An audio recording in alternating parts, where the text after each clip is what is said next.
하나님만 온전히 사랑해야 하는데 그 구원은 아직 미완성이에요. We are being saved.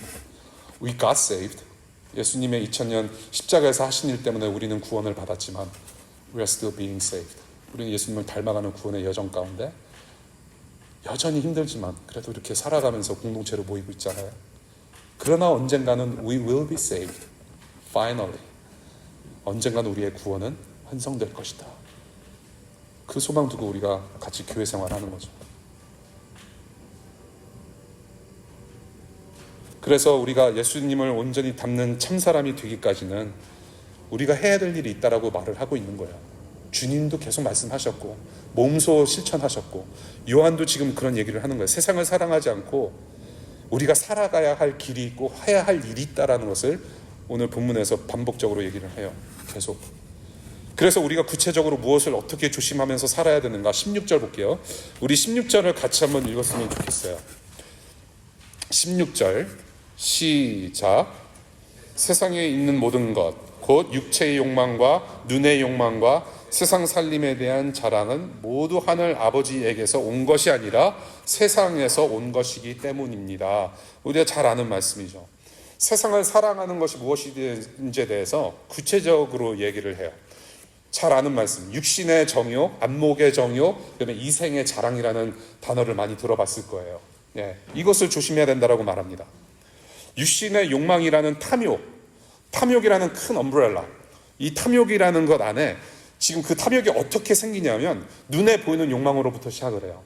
눈에 보이는 욕망을 분출하다 보니까 그것이 이생의 자랑으로 만들어지는 것이에요. 그것을 통틀어서 우리는 탐욕이라고 하는 것이에요. 육신의 정욕.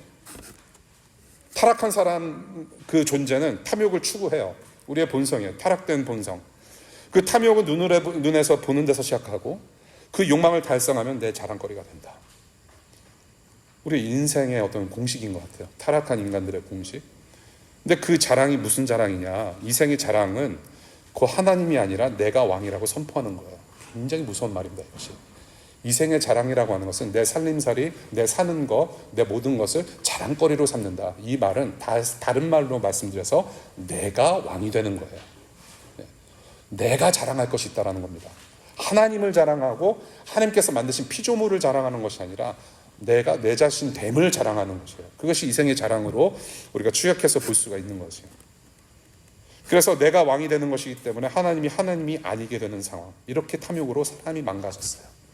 근데 이것이 2023년에 우리의 삶 가운데 새롭게 드러난 일이 아니에요. 이 패턴은 어디서부터 시작하느냐? 바로 창세기 3장부터 시작을 해요.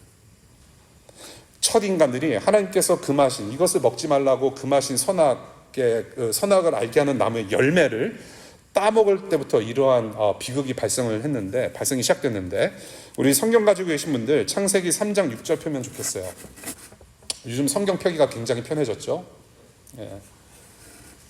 그 성경 앱 거기 혹시 웹 디벨로퍼 있으시면 그것도 한번 고려해 보시면 좋을 것 같아요. 이렇게 앱으로 성경 넘길 때 책장 넘기는 소리 찰찰찰 소리 나는 것도 좀 이렇게 사운드 이펙트로 나면 좋을 것 같아요. 예, 창세기 3장 6절 다 같이 한번 읽어볼까요? 창세기 3장 6절 시작.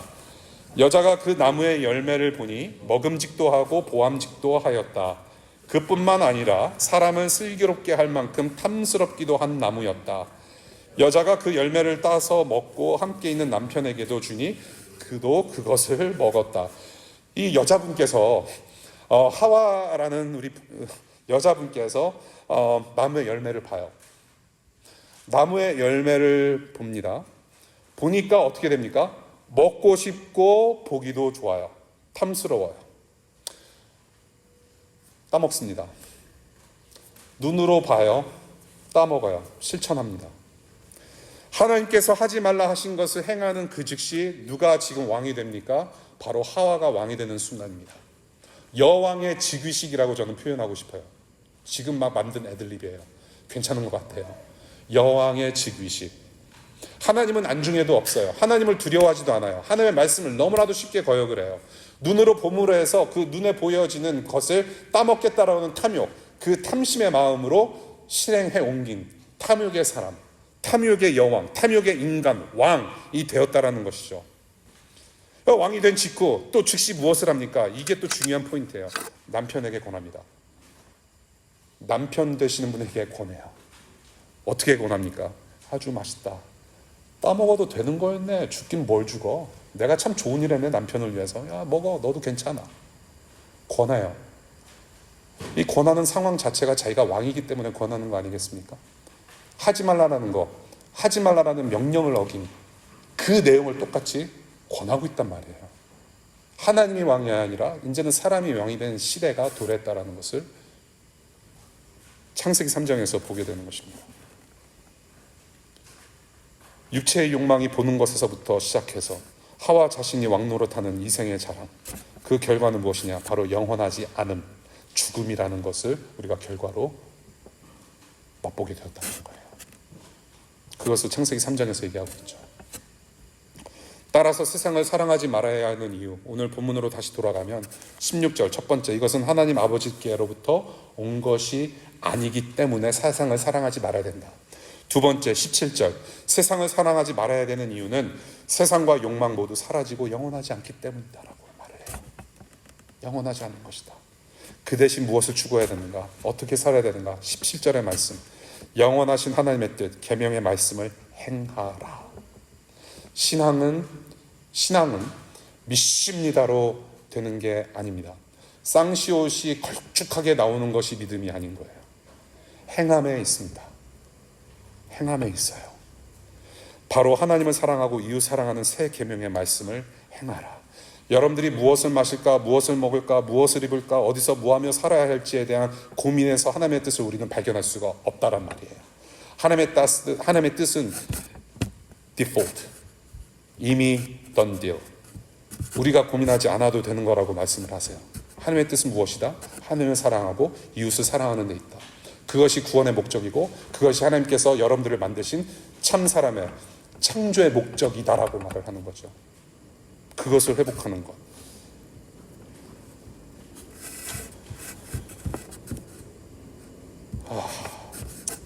더 하고 싶은데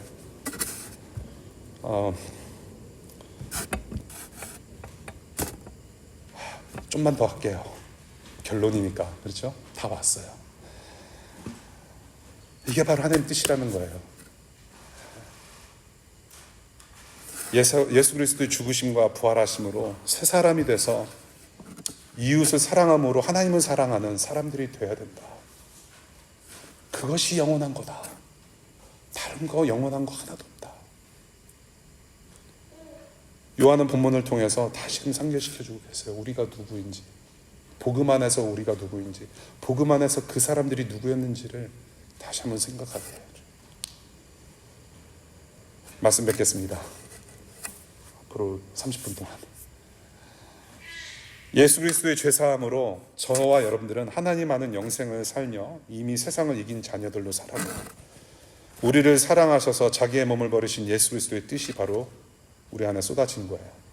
하나님 아버지의 뜻입니다. 하나님 아버지의 뜻을 우리가 이미 품고 있어요. 우리가 이미 그 뜻의 결정체입니다, 여러분. 하나님의 자녀가 되었다는 거, 사랑하는 사람, 참 사람이 되었다는 거. 사람, 사랑하기를 바람. 참 사람으로 살게 되었다. 우리의 존재는 이제 달라진 존재다. 어떻게 달라졌느냐? 바로 예수님의 그런 하나님의 뜻 행하심 때문에, 하나님의 뜻 행하심 때문에 우리가 그렇게 다시 살게 되었고, 이제는 우리가 사랑의 십자가를 지고 교회로서 우리는 그 예수님의 뜻을 따라서, 하나님의 아버지의 뜻을 따라서 우리는 교회로서 우리가 해야 할 일이 있다라는 것을 말씀을 드립니다. 간단히 세 가지, 저는 세 가지 좀 생각하게 됐어요. 이 본문을 주중에 이렇게 결론 맺으면서 세 가지 생각을 좀 간단히 말씀드리고 마칠까 합니다. 저와 여러분들, 저도 마찬가지예요. 저와 여러분들이 무엇을 보고 사는지, 우리가 무엇을 추구하는지 늘 깨어서 분별하는 훈련이 필요하다라는 생각이 좀 들었어요. 요즘처럼 성경책이 아니라 앱으로 성경을 보는 아주 좋은 시대에 왔고, 또 여러 가지를 우리가 줌이라든지 여러 가지를 우리가 온라인으로 하게 되면서 참 편한 세상이 되었는데, 그 편함 속에서 우리는 여전히 경각심을 가져야 되지 않을까라는 생각이 좀 들었어요. 너무나도 많은 정보에 노출이 됐어요. Unnecessary information that we don't even need, that we don't need to hear. 그런 정보화 시대에서 우리는 무엇을 보고 있는가? 내가 즐겨 찾는 것이 무엇인가? 내 북마크와 또 내 즐겨 찾기에 무엇이 올라가 있는지, 무엇을 주로 보는 것인지를 우리가 좀 생각하면서 정말로 그것이 나의 생각과 삶을 쉐입해버린다면 이것은 하나님과 좀 멀어지는 그런 위험에 처해지지 않을까라는 자기 점검을 좀 해볼 필요가 있다는 것이에요. 그것을 우리가 좀 해봤으면 좋겠어요. 예. 이 연말연시에 좀 시간이 좀 있잖아요. 그래도 조금 여유 있을 때 그것을 한번 좀 고민해 보시고, 그래서 정말로 이 내가 보고 있는 이 내 눈으로 보는 그런 모든 것들이 행여나 나의 어떤 기준이 되는 것이 아닌지를 좀 점검해 보시고, 예수 그리스도께서 나의 삶의 기준이신지, 사도 바울이 말한 것처럼 땅의 것이 아니라 위의 것을 바라보는 삶을 내가 좀 살고 있는지 복음의 렌즈로 매일 여러분들 돌이켜 보시면서 구원하시는 예수님께서 주인 되시는 일상 살아가실 수 있기를 바랍니다. 그 생각을 좀 했어요. 두 번째는 세상이 시끄러울수록 잠시라도 근신하면서 퍼즈하는 시간을 좀 가져보면 어떨까 싶습니다. 연말연시에 너무나도 많아요. 뭐가 많은데 그런 연말 분위기, 소위 말하는 연말 분위기 속에 있습니다. 세상 풍조, 육체의 욕망, 눈의 욕망, 세상 살림에 대한 자랑거리로 시끄러운 연말 분위기 속에서 저는 우리가 예수님을 따르는 믿음이 있다면 잠시라도 퍼즈할 수 있는 그런 자유는 있다. 그런 자유가 분명히 있다는 것을 저는 말씀드리고 싶어요. 예. 어떤 자유냐? 퍼즈할 수 있는 자유. 지금이 1년 중에 가장 물질주의 그리고 컨슈머리즘, 가장 deeply commercialized 된 그런 시기에 있습니다. 이것을 우리가 동조하면 안 돼요. 예수님 믿는 믿음이 있다면 바알 신앙을 쫓아가는 그런 우상 숭배를 쫓아가는 것에 대해서 한번 경각심을 갖고 다시 한번 생각할 수 있는 퍼즈의 시간이 필요하다는 것을 말씀을 드리고 싶어요. 예. 동조해서는 안 되는. 그 대신 우리가 지난 한 해 정말로 하나님께서 우리 공동체와 각자에게, 나 자신과 가정에게 베푸신 은혜가 무엇인지, 어떤 사랑을 주셨는지 1월 1일부터 차근히 한번 되돌이켜보는 시간. 그렇잖아요. 우리 교회도 얼마나 좋은 일들이 많이 있었습니까? 아기들이 태어나고 결혼도 하고 졸업도 하고 직장생활도 하고 비자도 나오고 건강함을 가지고 교회 예배 와서 같이 공동체 생활도 하고 영유아부도 생기고 감사한 일들이 참 많잖아요. 여러분들의 섬김을 통해서 교회가 교회됨으로 비록 더디고 부족한 것이 있고 실수도 하지만 감사한 게 참 많잖아요. 저는 1년에 책 한 권 씁니다. 어느 유명하신 목사님들 못지않게 저도 책 쓰는 사람이에요. 모르셨죠? 예, 제 일기라는 책을 써요. 일기. 하루도 빠지지 않고. 언제부턴가 항상 감사하는 내용이 쓰여지더라고요. 그 감사한 내용 중에 여러분들 이름도 들어가 있어요. 모르셨죠? 당연히 모르죠. 일기니까. 앞으로 공개되지 않을 거예요. 그것은 제가 목숨 끝나는 날 나랑 함께 화장하라고 내가 부탁을 할 거예요.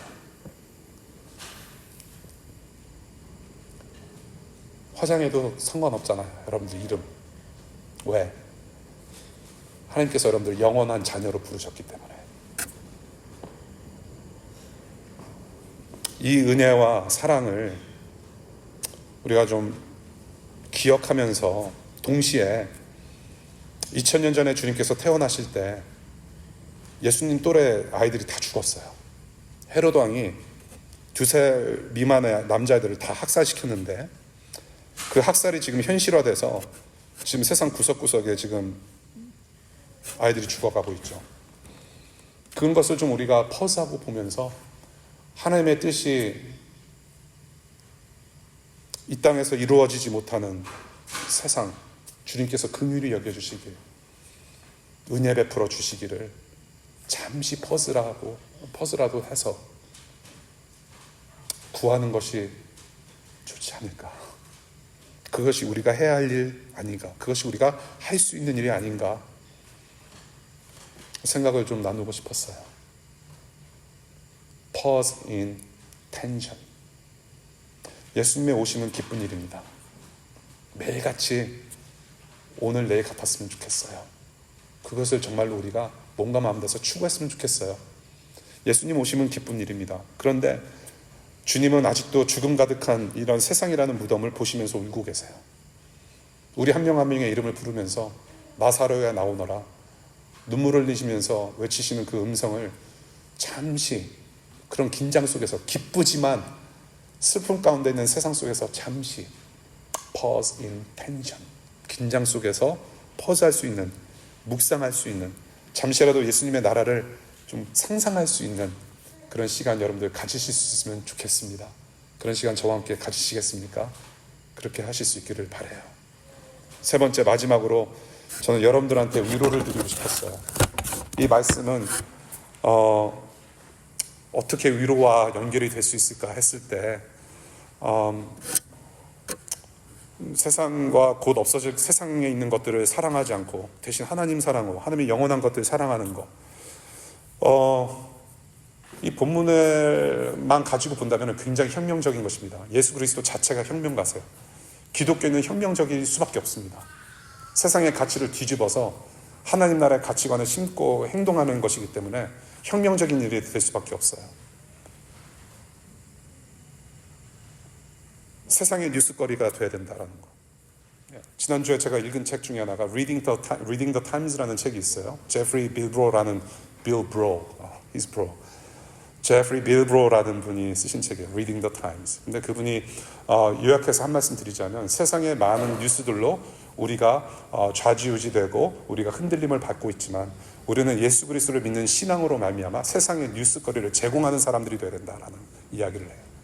우리는 존재 자체가 뉴스거리다. 헛된 뉴스를 봄으로 해서 인스타와 SNS 각종의 것들을 봄으로 해서 욕망을 키우면서 정욕에 빨려 들어가는 것이 아니라 우리가 이웃을 사랑하면서 천국 뉴스를 만들어서 세상에 선포하는 자들로 나아갔으면 좋겠다. 세상을 생명으로 추해내는 그 영원한 일을 좀 계속해서 추구하는 교회가 되었으면 좋겠다. 이것이 혁명이고 자기 희생과 고난이 수반되는 그 혁명의 일을 우리가 지금 살아가고 있는데 하면서 생각난 게 위로인 거예요. 왜? 여러분들은 이미 지난 한 해 이 혁명적인 일을 해오셨기 때문에 그래요. 이미 이런 삶을 사셨어요. 보니까 이미 여러분들은 이미 성탄의 정신을 매일 살아내신 거예요. 제가 보니까. 그래서 여러분들 생각하면서 저는 이 본문을 보면서 굉장히 감사했어요. 오늘 아침에도 감사하면서 운전하고 왔어요.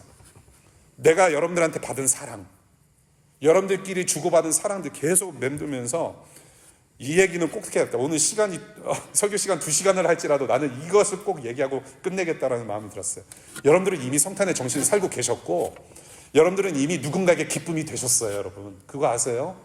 잘 모르시잖아요. 근데 여러분들 이미 누군가의 기쁨이 되셨어요. 보니까 서로 표현을 못하고 있었을 뿐이지. 여러분들의 삶 자체가 헌시적인 사랑하셨고 각자의 삶에서 이 공동체 안에서 이 도시 안에서 녹여내셨어요. 그래서 저는 너무 감사했어요. 비록 부족하지만, 비록 실수투성이지만, 비록 허접하지만 여러분들 너무나도 열심히 잘 살아오셨어요. 주일에 따뜻한 커피와 간식 만들어내서 대접하는 거, 혼자 있는 교회 가족들을 위해서 시시때때로 맛있는 요리 만들어 초대하는 거. 여러분 우리 교회 거의 다 한 70-80%가 문과생인데 저는 이거 뻥이라고 생각해요.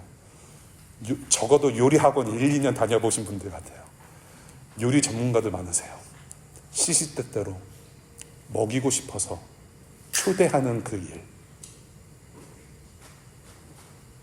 처음 오신 분들 정성껏 환대하는 일.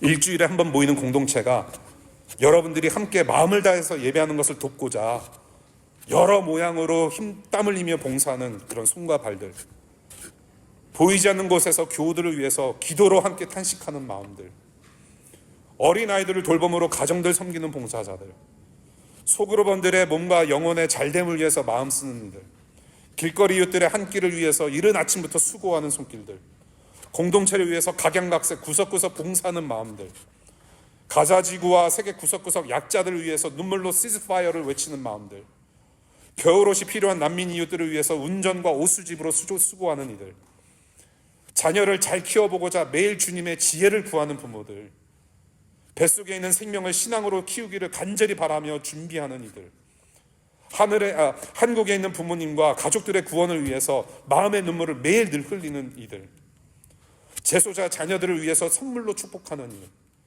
약을 털어 먹으면서 남편으로 아빠로 가족을 사랑하고자 처절히 씨름하는 일, 가정과 직장과 학교와 심지어 교회 공동체 안에 무너진 관계 속에 주님께서 중심되어 주셔서 회복시켜 주시길 간절히 기도하는 그 마음들, 각자의 삶의 터전에서 비록 힘들지만 주님 바라보며 이겨내고자 하는 그 크고 작은 그 모든 몸부림들. 여러분은 이미 하나님의 뜻을 행하시는 분들이세요. 그리고 여러분의 이 수고는 이미 영원합니다. 그러한 여러분들을 지금 위로하시는 하나님이신 줄로 저는 믿습니다. 지금 열매들은 보이지 않아서 답답할 거예요. 여러 가지 부딪힘도 있고 불편함도 있을 겁니다. 그러나 영원히 우리가 그 영광의 열매들을 기뻐할 날이 올 것입니다. 주님 곧 오신대요. 주님 뵙는 그날 그 온전한 기쁨을 저와 여러분들이 다 함께 영원히 누리면 좋겠습니다. 축복합니다. 기도하겠습니다.